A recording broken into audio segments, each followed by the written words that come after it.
ಬಂದೆ. ಊಟ ಮಾಡಿ ಇವಾಗ ರೆಡಿಯಾಗಿದ್ದೀವಿ. ನಾನು ನಮ್ಮ ಮನೆಯವರು ಚಿನ್ನು 3 ಜನ ಹೋಗ್ತಾ ಇದ್ದೀವಿ. Vishwaraya, Knight of the Realm, builder of dams, architect of modern Karnataka, and chief minister. ನಮಸ್ಕಾರ ಎಲ್ರಿಗೂ. ಎಲ್ಲರೂ ಹೇಗಿದ್ದೀರಾ? ಮನೆ ಕತೆ ರಾಧಿಕಾ ಮಾಧವ ಜೊತೆ ಚಾನಲ್ಗೆ ಸ್ವಾಗತ. ಇವಾಗ ಬೆಳಿಗ್ಗೆನೇ ನಾನು ಬ್ಲಾಗ್ ಶುರು ಮಾಡ್ಕೊಂಡಿದ್ದೀನಿ. ಐ ಥಿಂಕ್ ಒಂದು 5 o'clock ಇರ್ಬೋದು. ನಾನು ಇವತ್ತು ಏನೇನು ಮಾಡ್ತೀನಿ ಅಂತ ಹೇಳಿಬಿಟ್ಟು ನಿಮ್ಮ ಜೊತೆ ತೋರಿಸ್ತೀನಿ, ಬನ್ನಿ. ಇದು ಶುಕ್ರವಾರದ ಬ್ಲಾಗ್ ಆಗಿರುತ್ತೆ.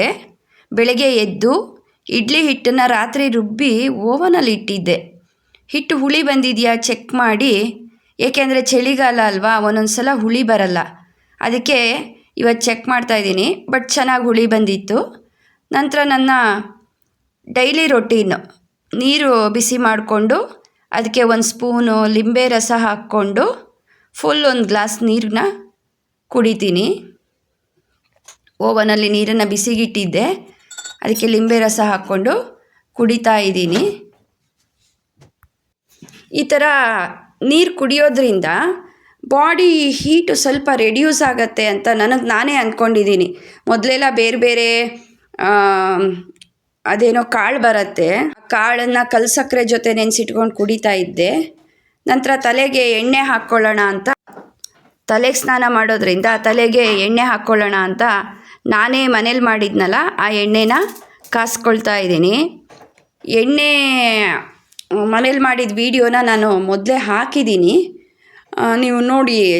ಚೆನ್ನಾಗಾಗತ್ತೆ ಈ ಥರ ಎಣ್ಣೆ ಮಾಡಿ ಹಾಕ್ಕೊಳ್ಳೋದ್ರಿಂದ.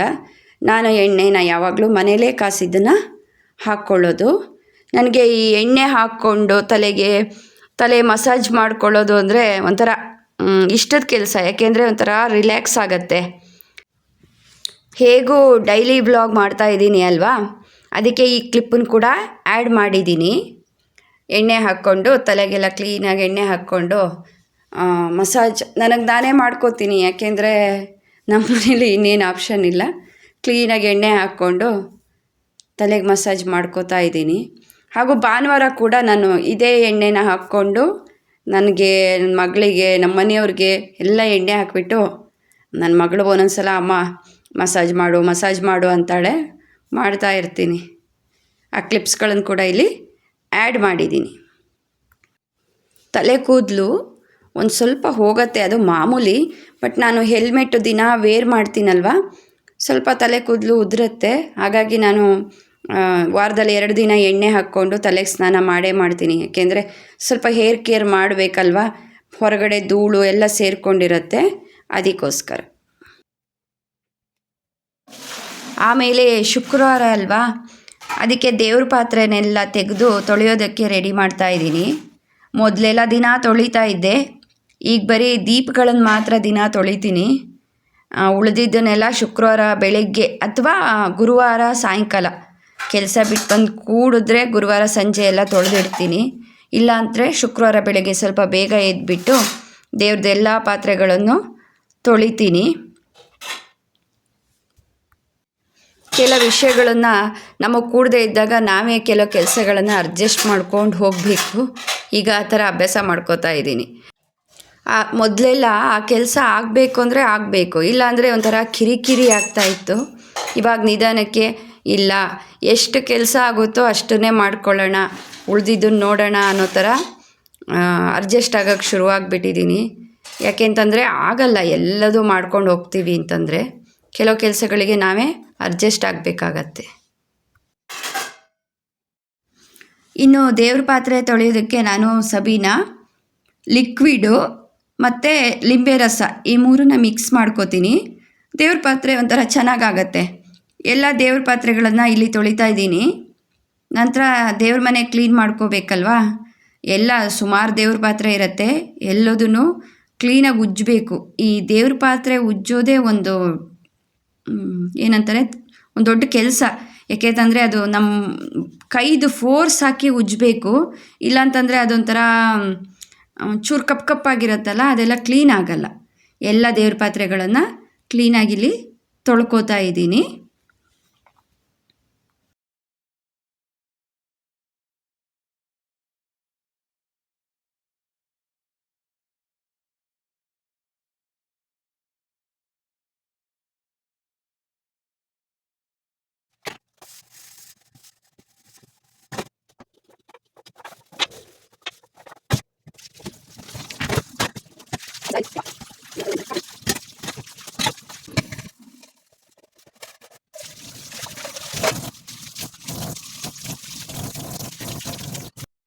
ದೇವ್ರ ಪಾತ್ರೆಗಳನ್ನೆಲ್ಲ ತೊಳೆದು ತಂದಿಟ್ಕೊಂಡು ದೇವ್ರ ಮನೆ ಕ್ಲೀನ್ ಮಾಡೋಣ ಅಂತ ಶುರು ಮಾಡಿದೆ. ಎಲ್ಲ ರಂಗೋಲಿಗಳನ್ನು ತೆಗೆದು, ಇನ್ನೊಂದು ವಿಷಯ, ರಂಗೋಲಿನ ಪರ್ಕೆಲಿ ಗುಡಿಸಿ ತೆಗಿಬಾರ್ದು ಅಂತಾರೆ. ಅದಕ್ಕೆ ನಾನು ಎಲ್ಲದನ್ನು ಬಟ್ಟೆಲೇ ಕ್ಲೀನ್ ಮಾಡ್ಕೋತೀನಿ. ನಂತರ ಅರಿಶಿನ ನೀರನ್ನು ಹಾಕಿಬಿಟ್ಟು ಹೊಸ್ಲು, ದೇವ್ರ ಮನೆ, ಮೇಯ್ನ್ ಡೋರ್ ಹೊಸ್ಲು ಎಲ್ಲದನ್ನು ಒರೆಸ್ಕೋತೀನಿ. ಹಾಗೆ ಒಂದೂವರೆ ತಿಂಗಳಿಂದ ಆಂಟಿ ಕೆಲಸ ಬಿಟ್ಟ ಮೇಲೆ ಮನೆ ಕೆಲಸಕ್ಕೆ ಅಂತ ನಾನು ಯಾರನ್ನೂ ತೊಗೊಂಡಿರಲಿಲ್ಲ. ಎಲ್ಲ ಕೆಲಸನೂ ನಾನೇ ಮಾಡ್ತಾಯಿದ್ದೆ. ಅದೇನಾಗೋದು ತುಂಬ ಸುಸ್ತಾಗಿಬಿಡೋದು ಆ್ಯಂಡ್ ಸಿಟ್ಟಾಗಿಬಿಡತ್ತೆ ತುಂಬ ಕೆಲಸ ಆದಾಗ. ಮನೆ ವಾತಾವರಣನೂ ಹಾಳಾಗುತ್ತೆ ಅಂತ ಹೇಳಿಬಿಟ್ಟು ಬೇಡ ಅಂತ ಈಗ ಮನೆ ಕೆಲಸಕ್ಕೆ ಒಬ್ಬರು ಬರ್ತಾಯಿದ್ದಾರೆ 1-2-3 ದಿನದಿಂದ. ಹಾಗಾಗಿ ಮನೆ ಒರೆಸೋದು, ಗುಡಿಸೋದು ಈ ಕೆಲಸಗಳಿಲ್ಲ. ನಾನು ಆರಾಮಾಗಿ ಈ ಕೆಲಸಗಳನ್ನ, ದೇವ್ರ ಮನೆ ಕೆಲಸನೆಲ್ಲ ಮಾಡ್ಕೋತಾ ಇದ್ದೀನಿ. ಇಲ್ಲಾಂದರೂ ಮೊದಲು ಮಾಡ್ತಾಯಿದ್ದೆ. ಬೆಳಗ್ಗೆ 4 ಗಂಟೆಗೆಲ್ಲ ಎದ್ಕೊಂಡು ಮನೇನ ಒರೆಸಿ ಗುಡಿಸಿ ದೇವ್ರ ಮನೆ ಕೆಲಸ ಮಾಡ್ಕೋತಾ ಇದ್ದೆ.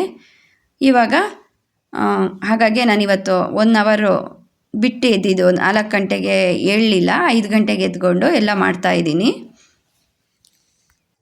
ಮೇಯ್ನ್ ಡೋರ್ಗೆ ಮೆಶ್ ಹಾಕ್ಸಿರೋದ್ರಿಂದ ರಂಗೋಲಿ ಹಾಕೋಕ್ಕಾಗಲ್ಲ. ರಂಗೋಲಿ ಹಾಕಿದ್ರೆ ಏನಾಯಿತು, ಫಸ್ಟಿಂದರಲ್ಲಿ ಆ ಮೆಶ್ಶು ಎಳೆದು ರಂಗೋಲಿ ಪುಡಿ ಬಿದ್ದು ಮೆಶ್ ಫುಲ್ಲು ಜಾಮ್ ಆಗಿ ಹಾಳಾಗೋಯಿತು.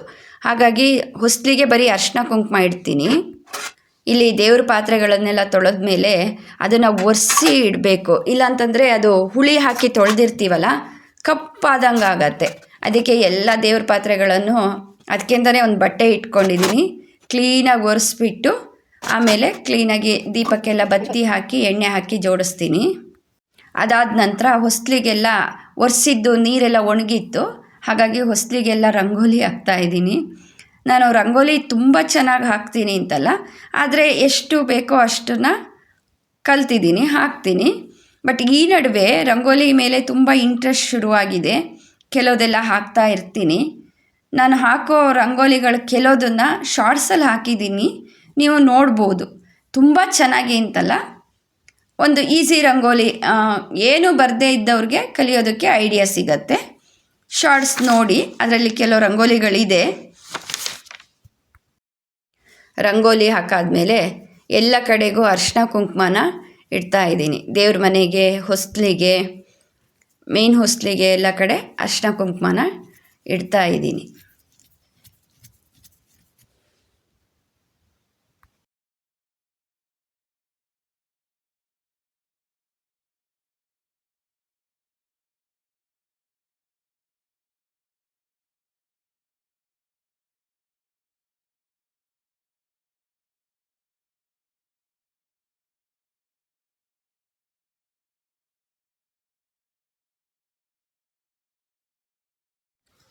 ಇನ್ನೂ ಗಂಟೆ 5:15 5:45 ಆಗಿತ್ತು.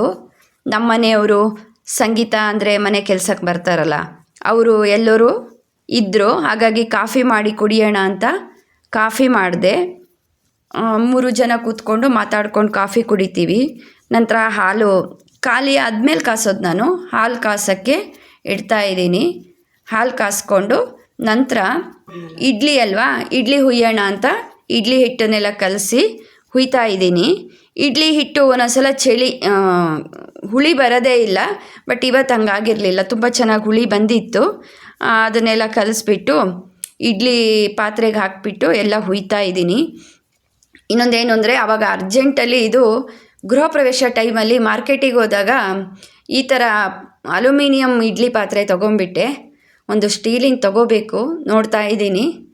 ಚೇಂಜ್ ಮಾಡ್ತೀನಿ. ಈ ನಡುವೆ ಅಲ್ಯೂಮಿನಿಯಮ್ದು ಎಲ್ಲದೂ ಚೇಂಜ್ ಮಾಡಿದ್ದೀನಿ. ಕುಕ್ಕರು ಎಲ್ಲದು ಯಾವುದು ಉಪಯೋಗಿಸ್ತಾ ಇಲ್ಲ. ಇದೊಂದನ್ನು ಚೇಂಜ್ ಮಾಡಬೇಕು. ಇನ್ನು ಇಡ್ಲಿ ಎಲ್ಲ ತೆಗೆದು ಆರಕ್ಕೆ ಇಟ್ಕೊಂಡೆ. ಬಟ್ ಚೆನ್ನಾಗಿ ಬಂದಿತ್ತು ಇಡ್ಲಿ. ಇವಾಗ ಫ್ರೆಶ್ನಪ್ ಆಗಿ ಬಂದಿದ್ದೀನಿ. ಇವಾಗ ಇಡ್ಲಿಗೊಂದು ಚಟ್ನಿ ಮಾಡಬೇಕು. ಅದನ್ನು ಏನು ಶೂಟ್ ಮಾಡ್ಕೊಳ್ಳಲ್ಲ, ಅದು ಶಾರ್ಟ್ಸ್ಗೆ ಹಾಕ್ತೀನಿ. ಚಟ್ನಿ ಮಾಡಿಕೊಂಡು ದೇವ್ರದ್ದೊಂದಷ್ಟು ಪಾತ್ರೆಗಳಿಗೆಲ್ಲ ರೆಡಿ ಮಾಡಿಬಿಟ್ರೆ ಇವತ್ತಿನ ಬೆಳಿಗ್ಗೆ ಕೆಲಸ ಆಯಿತು. ಇಡ್ಲಿ ಚಟ್ನಿ ನಾವು ಬಾಕ್ಸಿಗೂ ಅದನ್ನೇ ಹಾಕ್ಕೊಂಡು ಹೋಗ್ತೀವಿ. ಪ್ರಿಯ ಉದಯ ಆಗ್ತಾ ಇದೆ. ಇವಾಗ ಸ್ವಲ್ಪ ಲೇಟ್ ಅಲ್ಲ, 7 ಗಂಟೆ ಆಯಿತು ನೋಡಿ. ಇವಾಗ ಸನ್ನು ಡೈರೆಕ್ಟ್ ಮನೆ ಒಳಗಡೆ ಬೀಳತ್ತೆ. ಸನ್ದು ಲೈಟ್ ನೋಡಿ, ಸೂರ್ಯನ ಬೆಳಕು ಮನೆ ಒಳಗಡೆ ಬರುತ್ತೆ. ಪೂರ್ವಕ್ಕೆ ಬಾಗಿಲಿರೋದ್ರಿಂದ ಬರುತ್ತೆ. ಇನ್ನಿಲ್ಲಿ ಈ ಪಾಟ್ಗಳಿಗೆಲ್ಲ ರೋಸ್ ಹೂನ ಬಿಡಿಸಿ ಆ ಪೆಟಲ್ಗಳನ್ನು ಹಾಕ್ತಾ ಇದ್ದೀನಿ. ಒಂದೊಂದ್ಸಲ ಸೇವಂತಿಗೆನೂ ಹಾಕ್ತೀನಿ. ಬಟ್ ನನಗೆ ಕೆಂಪುದು ರೋಸ್ ಪೆಟಲ್ಸ್ ಹಾಕಿದಾಗ ತುಂಬ ಚೆನ್ನಾಗಿ ಕಾಣಿಸುತ್ತೆ. ಅದಕ್ಕಾಗಿ ಎಲ್ಲದನ್ನು ಬಿಡಿಸಿ ನೀಟಾಗಿ ಜೋಡಿಸ್ಕೊತಾ ಇದ್ದೀನಿ. ಇವಾಗ ಚಳಿಗಾಲ ಅಲ್ವಾ, ತಣ್ಣಗಿರುತ್ತೆ, ಅಷ್ಟು ಹಾಳಾಗಲ್ಲ. ಈಗ ವಾರಕ್ಕೊಂದಿನ ಹಾಕ್ತೀನಿ. ಬೇಸಿಗೆಲೆಲ್ಲ ಇದನ್ನು ವಾರಕ್ಕೆ 2-3 ದಿನ ಹಾಕಬೇಕಾಗತ್ತೆ. ಹೂ ಫುಲ್ಲು ಒಣಗೋಗ್ಬಿಡತ್ತೆ. ಈಗ ವಾರಕ್ಕೊಂದಿನ ಹಾಕಿದ್ರೆ ಸಾಕಾಗ್ತಾ ಇದೆ. ಅದೇ 2 ಪಾಟ್ಗಳು ಇಟ್ಟಿದ್ದೀನಿ ದೇವ್ರ ಮನೆ ಮುಂದೆ. ಎಲ್ಲದಕ್ಕೂ ರೋಸ್ ಪೆಟಲ್ಸ್ನ ಬಿಡಿಸಿ ಈ ಥರ ಹಾಕ್ತಾ ಇದ್ದೀನಿ.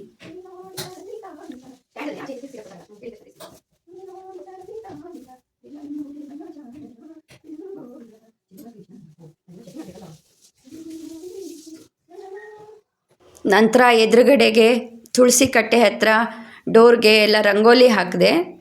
ಅದು ಸ್ಟ್ಯಾಂಡ್ ತೊಗೊಂಡೋಗಿ ಇಟ್ಕೊಂಡು ವೀಡಿಯೋ ಮಾಡಿಕೊಂಡೆ. ಡೈಲಿ ಬ್ಲಾಗ್ಸ್ ಥರ ತೋರಿಸ್ತಾ ಇದ್ದೀನಲ್ವ, ಎಲ್ಲೋದು ತೋರಿಸೋಣ ಅಂತ.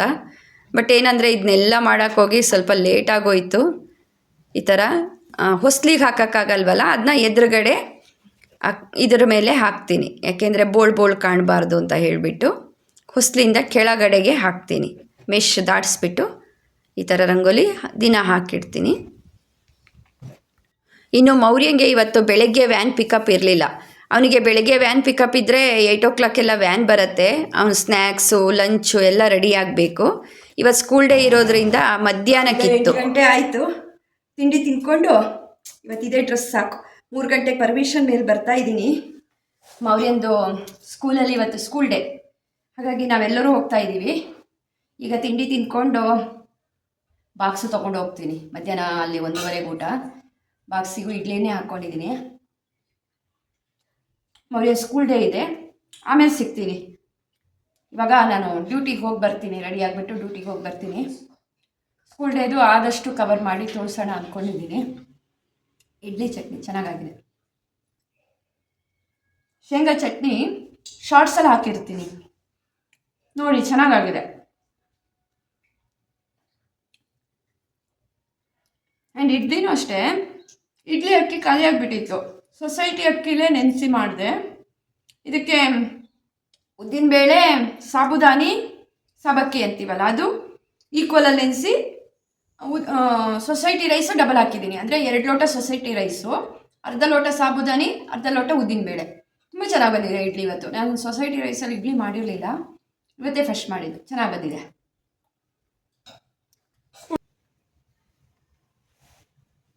ಬಾಯ್ ಕಂದ. ಬಾಯ್. ಮ್ಯೂಟ್ ಮಾಡೋದು, ಅದು ಹೆಂಗೂ ಕೇಳಿಸಲ್ಲ ನೀ ಕಿರ್ಚಿದ್ರೆ. ನಾನು ವಾಯ್ಸ್ ಓವರ್ ಕೊಡೋದು. ಬಾಯ್ ಬಾಯ್ ಬಾಯ್ ಬಾಯ್. ನಾನು ರೆಕಾರ್ಡ್ ಮಾಡ್ತೀಯಾ? ಅದಕ್ಕೆ ಇವತ್ತು ಬ್ಲಾಗ್ ಮಾಡ್ತಿರೋದು. ಹೌದಾ? ಬರೀ ಏನು ಮಾಡಿದೆ, ಡೈರೆಕ್ಟ್ ತೆಗಿಯೋಕ್ಕಾಗಲ್ಲ ಅಂತ ಬೇರೆ. ಇವತ್ತು ಮೌರ್ಯನ್ ವ್ಯಾನ್ ಪಿಕಪ್ಪು 1:30 ಮಧ್ಯಾಹ್ನ. ಹಾಗಾಗಿ ಮಗಳು ವರ್ಕ್ ಫ್ರಮ್ ಹೋಮ್ ತಗೊಂಡು ಮೌರ್ಯನ ರೆಡಿ ಮಾಡಿ ಅವಳು ವ್ಯಾನ್ಗೆ ಡ್ರಾಪ್ ಮಾಡಿದ್ಲು. ನಾನು ನಮ್ಮ ಮನೆಯವರು ಹಾಫ್ ಡೇ ಅಂತಲ್ಲ, ಒಂದು 3 ಗಂಟೆವರೆಗೆ ವರ್ಕ್ ಮಾಡ್ಕೊಂಬರೋಣ ಅಂತ ಡ್ಯೂಟಿಗೆ ಹೊರಟ್ವಿ.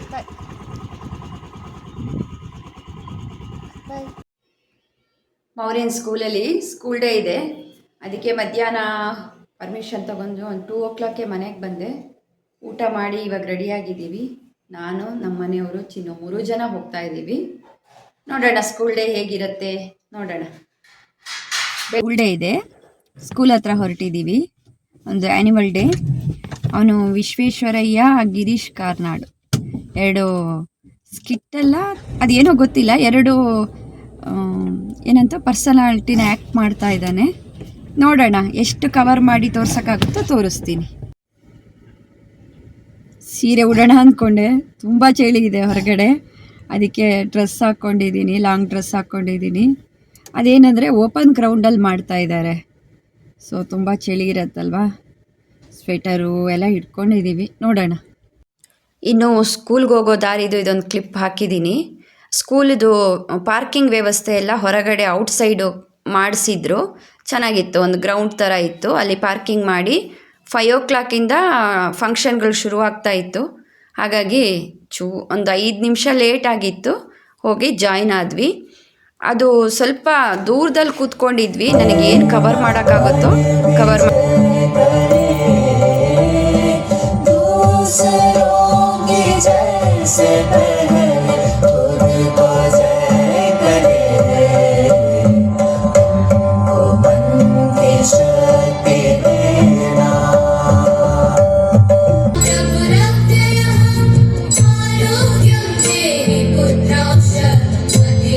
ಮತ್ತು ಮಕ್ಕಳಿಗೆ ಒಂದು ಸುಂದರವಾದ ಒಂದು ಸ್ಥಳವನ್ನು ಪ್ರಶಾಂತವಾಗಿ ಬೆಂಗಳೂರಿನ ಜಂಜಾಟದಲ್ಲಿ ಸಿಕ್ಕಿದೆ ಅಂದರೆ ನಿಮ್ಮ ಪುಣ್ಯ, ಮಕ್ಕಳ ಪುಣ್ಯ ಅಂತಲೂ ಹೇಳ್ತೀನಿ. ಏಕೆ Culture and heritage of our beloved state Karnataka. From the majestic mountains to serene coastline, Karnataka has been a cradle of civilization. ಕನ್ನಡವೇ ನಿತ್ಯ. ನಮಸ್ಕಾರ, ನಾನು ನಿಮ್ಮ ಗುಬ್ಬಳ್ಳಿ ವೆಂಕಟಪ್ಪ ಪುಟ್ಟ, ನಿಮ್ಮ ಕುವೆಂಪು. ಸಾಹಿತ್ಯವನ್ನು ಬರೀ ಪುಸ್ತಕಗಳ ಜ್ಞಾನವೆಂದು ನಂಬದೆ ಅದನ್ನು ದೇಶದ ಉಸಿರು ಎಂದು ನಂಬುತ್ತಾ ಜೀವಿಸಿದ ವ್ಯಕ್ತಿ ನಾನು. For 84 years I wrote and spoke in Kannada, our mother tongue. For I believed, no, I knew that every I am Mokshagundam Vishveshwaraya, Knight of the Realm, builder of dams, architect of modern Karnataka, and Chief Minister of Mysore. I, the young engineer with dreams of harnessing our rivers for irrigation, and I designed the Krishna Raja Sagar Dam, one of India's greatest engineering marvels. Through irrigation, we transformed lands into fertile fields. Through electricity, we brought light to our region. Architecture is not merely about buildings and dams. It is about vision.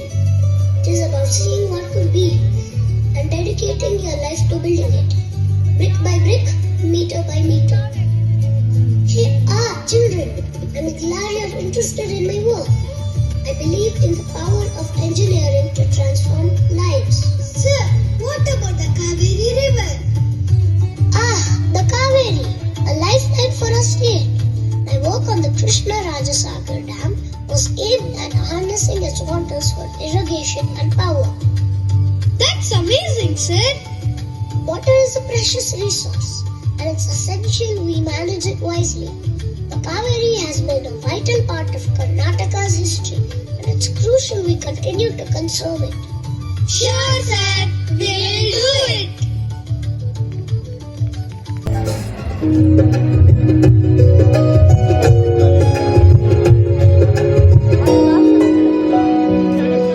How long are we going to be here? Food, food, food. I'm starving. Shh. Bimba, this is a library, not a canteen. You can smell the old books, not snacks. Alright, let's wrap it up. I'll just put these books back. Anat accidentally touches a photo on a shelf, and suddenly a bright light sparkles. When the light fades, they see a familiar face materializing in front of them. A calm and majestic personality appears. I am Girish Karnad, a storyteller, an actor, and a director. My life has been a journey through the realms of imagination, where history and mythology blend with the present. I've been drawn to the complexities of human nature, the conflicts that have rage within, and the struggles that shape us. As an actor, I had the privilege of bringing life to characters that have haunted me. Characters that have whispered their secrets in my ear, and characters that have forced me to confront my own demons. Bhutaradhane, a traditional folk ritual from Karnataka Malnad region of my birthplace, is significant. I have drawn inspiration from Bhutaradhane's themes rituals and storytelling in his works. The ritual elements of myth, legend, and supernatural beliefs often find their way into his plays, adding depth and cultural richness. ಭೂತ ಅಂದ್ರೆ demon ಅಲ್ವಾ sir? Yes, it connects us with the divine power, ancestors, and nature. Oh, nice! Are we going to enjoy now the Bhutaradhana dance? ಹೆಂಗಿತ್ತು ಮಗ school day? ನೀ ಏನೇನು ಮಾಡಿದಿ? ವಿಶ್ವೇಶ್ವರಯ್ಯ ಮತ್ತು D Karnad ಸೂಪರಾಗಿ ಮಾಡಿದ್ವಿ. ದೋಸೆ ತಿನ್ನಿ. ಸ್ಕೂಲಲ್ಲಿ ಏನೇನು ಸ್ನ್ಯಾಕ್ಸ್ ಕೊಟ್ಟರು? ಜೋರಾಗಿ. ಒಂದು ಆಲೂ ಸ್ಯಾಂಡ್ವಿಚ್, ಹ್ಞೂ ಕಪ್ ಕೇಕು ಹ್ಞೂ ಮತ್ತು ಫ್ರೂಟಿ ಚೆನ್ನಾಗಿತ್ತಾ? ಚೆನ್ನಾಗಿತ್ತು. ನೀರು ಕೊಟ್ಟಿದ್ದು ಅಕ್ಕ ಕೊಟ್ಟಿದ್ದು ಚಾಕೋಸ್ ಮತ್ತು ಕೋಕೋನಟ್ ಕುಕೀಸ್. ನೀ ಏನು ತಿಂದಿ? ಇವಾಗ ಏನು ತಿನ್ನಕ್ಕೆ ಆರ್ಡ್ರ್ ಮಾಡಿದ್ದು? Butter plane masala dosa. ಅದರಲ್ಲಿ ಏನಿದೆ? Butter plane dosa. Butter masala dosa. ಯಾಕೆ ನಾವು ಹೊರಗಡೆ ಊಟ ಮಾಡ್ತಿದ್ದೀವಿ? ಟೈಮ್ ಬರಲಿಲ್ಲ. 8:30 ಆಯಿತು ಸ್ಕೂಲ್ ಮುಗಿಯೋದಲ್ವಾ? ಇಲ್ಲ, ಪ್ರೋಗ್ರಾಮ್ 8 ಗಂಟೆ ಮುಗೀತು. ಈಗ 8:30 ಕಣೋ. 8:30. ಚೆನ್ನಾಗಿದೆಯಾ?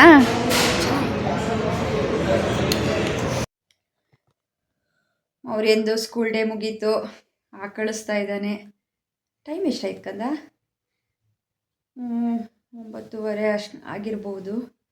ತುಂಬ ಚಳಿ ಇತ್ತು. ಓಪನ್ ಗ್ರೌಂಡಲ್ಲಿ ಸ್ಕೂಲ್ ಡೇ ಮಾಡಿದ್ರು. ತುಂಬ ಚಳಿ ಇತ್ತು. ಹೊರಗಡೆನೇ ದೋಸೆ ತಿಂದ್ಕೊಂಡು ಮನೆಗೆ ಬಂದ್ವಿ. ತುಂಬ ಟಯರ್ಡ್ ಆಗಿದೆ. ಇವಾಗ ಮುಖ ತೊಳ್ಕೊಂಡು ಡ್ರೆಸ್ ಚೇಂಜ್ ಮಾಡಿಕೊಂಡು ಮಲ್ಕೊಂಬಿಡೋದು. ಇದಾಗಿತ್ತು ಇವತ್ತಿನ ವಿಡಿಯೋ. ಇಷ್ಟ ಆಗಿದ್ದರೆ ಒಂದು ಲೈಕ್ ಮಾಡಿ, ಕಾಮೆಂಟ್ ಮಾಡಿ. ಹಾಗೆ ನನ್ನ ಚಾನಲನ್ನು ಸಬ್ಸ್ಕ್ರೈಬ್ ಮಾಡದೆ ನೋಡ್ತಿದ್ದಲ್ಲಿ ದಯವಿಟ್ಟು ಸಬ್ಸ್ಕ್ರೈಬ್ ಮಾಡ್ಕೊಳ್ಳಿ. Thank you.